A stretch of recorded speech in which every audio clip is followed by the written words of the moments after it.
So what is a typical down payment amount or closing cost amount for buyers? Good question, and that's a question that comes up a lot.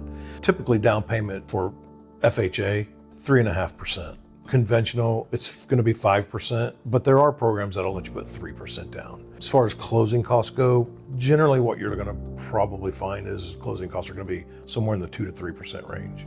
And do you have programs like the down payment assistance programs and things like that? Do you have other programs that you present to the buyers and try to figure out and find out what would be the best option for them?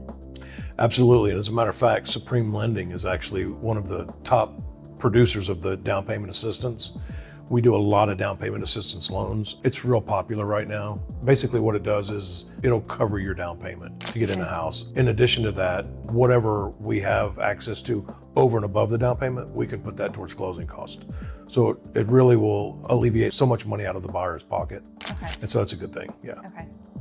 So a lot of buyers that have concerns about, can I afford a house and how much of a house can I afford?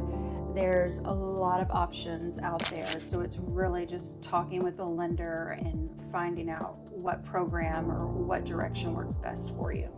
Yeah, that's really a critical component in buying a home is getting pre-approved. You know, you can run the financial calculators at home or, on your own and kind of get a general idea. But when we issue a pre-approval letter, you're really going to need that to start shopping for a house because most sellers are going to require that because they don't want to waste their time on buyers that really can't make the transition. But getting a pre-approval, we ask for a few documents up front just so we know what we're dealing with. Is we're going to want to do a credit check. We're going to want to get some income documents and some asset statements. The income documents are really going to see what you can afford on a monthly basis, and the asset statements are going to show that you actually have the funds to close should you choose to go that route. Just because you have the funds to close, though, doesn't mean you can't take advantage of the down payment assistance. You can still use that. Okay. So on that with the credit score, what is a good credit score for a buyer to be at, or where do they need to be to qualify?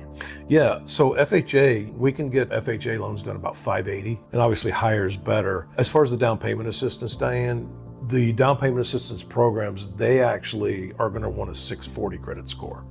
In addition to that, the down payment assistance programs, they also set the rates that you're going to get. They're issuing the buyer the money, and it's free money, so it's hard to be too picky over that. But they set the interest rates. We don't have any control over that in-house. Okay. So can I ask you, with the down payment assistance, do they have to be in the house for a particular amount of time? Do they ever have to pay that back, in other words? We have both. We have both where it's going to be a lien recorded on title. Most of what we do are forgivable. You stay in the house 3 to 5 years, it's forgiven. They're just going to write it off. There's no monthly payments required on it, so that's good. But we also do have some grant and bond programs where they do have to be paid back.